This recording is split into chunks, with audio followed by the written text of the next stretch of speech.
Last week, I announced the release of a cryptocurrency trading platform that I had been working on for the last 2 years with a bunch of talented developers.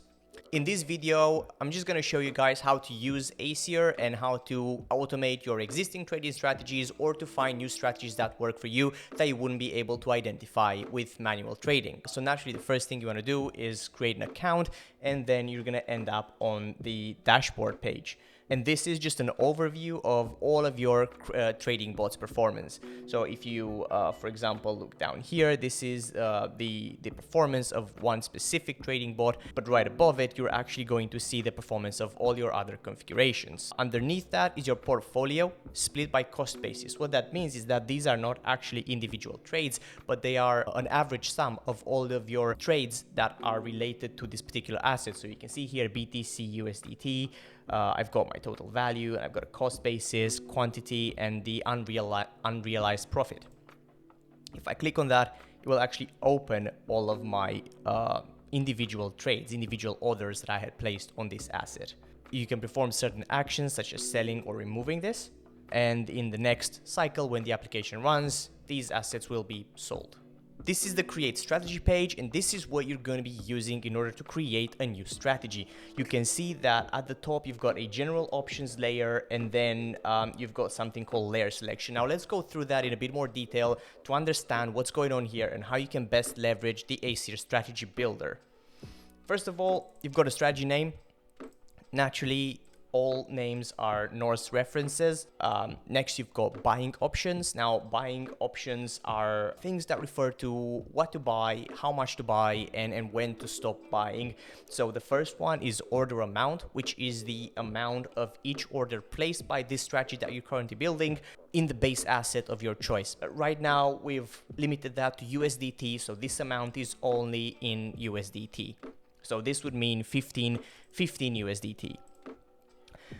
Max order refers to the maximum number of orders that the bot will manage at any given time. There can't be more than 5 open orders at one time.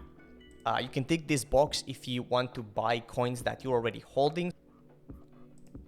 When it comes to the volatility cool-off, this refers to assets that the strategy shouldn't buy after a period of time from the moment that it bought these assets originally. So if you set the volatility cool-off for 1 minute, then AESIR, if let's say AESIR just bought BTC USDT now, and then there's another signal within 1 minute to buy BTC USDT again, AESIR will ignore this signal. Frequency refers to how quick the strategy will run.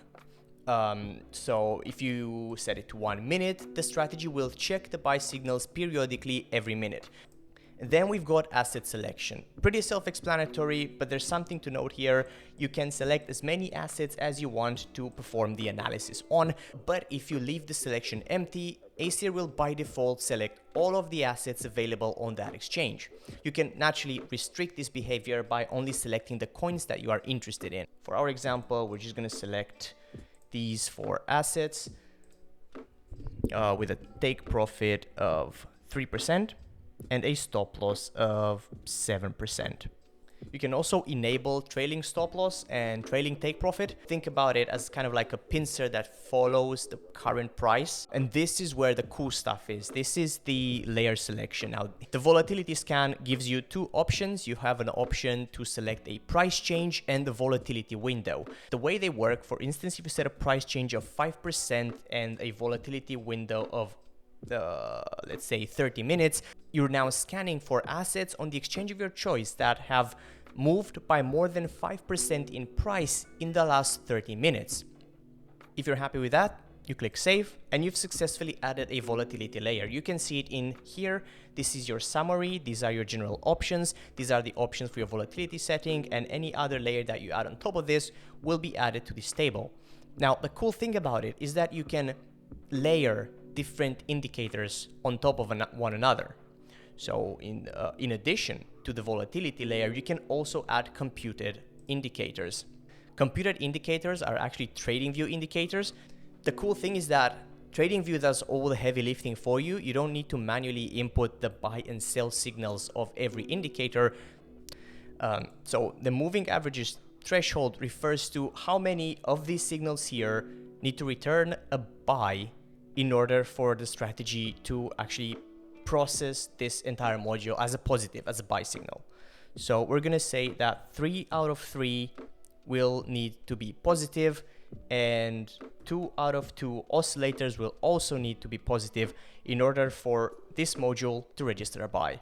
Because we now have 2 modules, it means that our strategy needs to meet the criteria of our volatility as well as our computed indicators in order to buy an asset.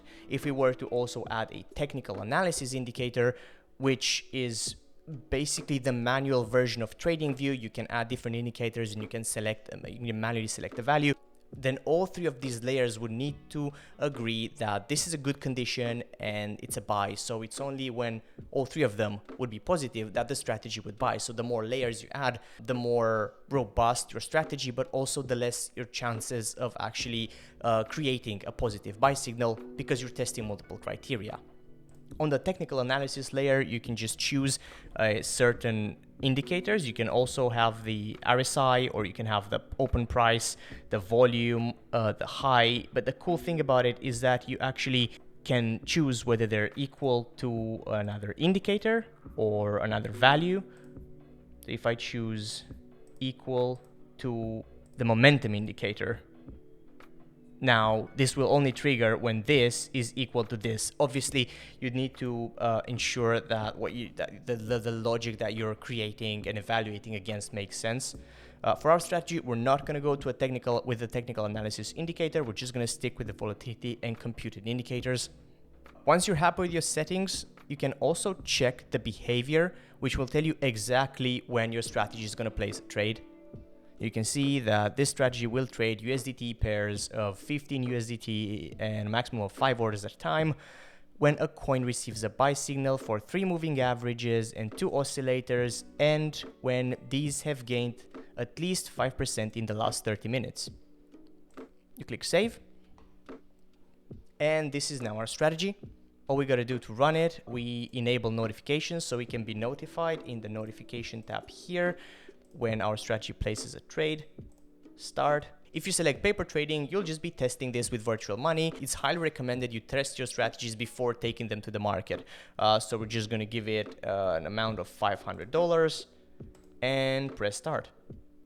And we can now monitor our strategy, and we can see that it just ran and it hasn't generated any buy signals yet. That means that there are no coins of the ones that we have selected that have been more volatile than our threshold. The next thing that I want to show you guys is the social hub. Now, this is where you can actually go to find new strategies and see what other people are doing.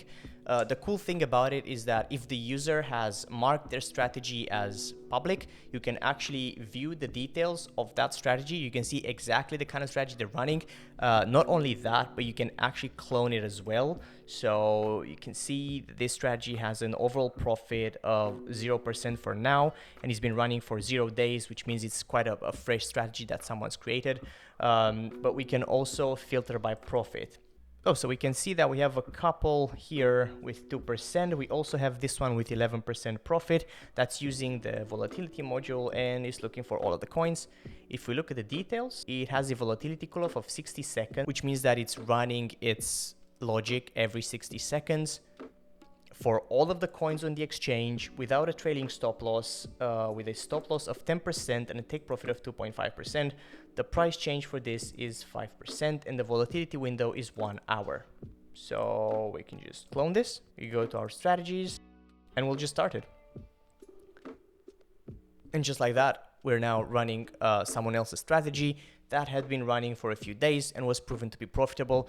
One thing I'd like to add to copy trading, you've got to also test it yourself. Don't think that if there's a strategy on there that's profitable, that will automatically be profitable for you. It could just be, it's subject to the market changes, and the market constantly changes, right? Maybe when the person created this strategy originally, it was profitable, but it may have lost its momentum. You're also bear in mind that you're copying something that's already running, so you're not copying existing positions. You're just copying the strategy. You're not copying the individual trades. So your strategy will trade in the same way as their strategy, but it's quite likely that you're going to have different results because you're not copying existing positions. And even if you were to copy existing positions, you couldn't copy them in the past retrospectively. You would open trades for you at this moment, even though the original creator and their strategy opened trades sometime in the past. Once you've determined that a strategy works, you can monitor this strategy. You can see exactly what it does. You can also see the kind of trades that the strategy had placed in your trade history or in your dashboard. Now, the dashboard is going to show you a few interesting numbers that I think they're good to point out. You've got a split and a difference between your profit, your realized profit, and your unrealized profit. Realized profit, also called profit all time, refers to profit or actual money that you have in your account because trades have closed. So let's say you bought Bitcoin at 27,000, you sold Bitcoin at 29,000, and you bought $100 of Bitcoin. So you have a little bit of profit. You bought, you sold, you bagged the profit. That's your realized profit. Now you also have something called unrealized profit. Unrealized profit is profit that's created by strategies that are currently holding an asset. Let's say you've bought, same example, you've bought Bitcoin at 27,000, Bitcoin is now 29,000, but you haven't sold. So you have a little bit of profit, but you haven't sold. It's not realized yet. So it's good to bear in mind the distinction between the two. These are just the 30, 60, and 90-day realized profits. Hope you guys enjoyed the video, and I'm hoping that this helps kind of explain what the tool is and what it actually does.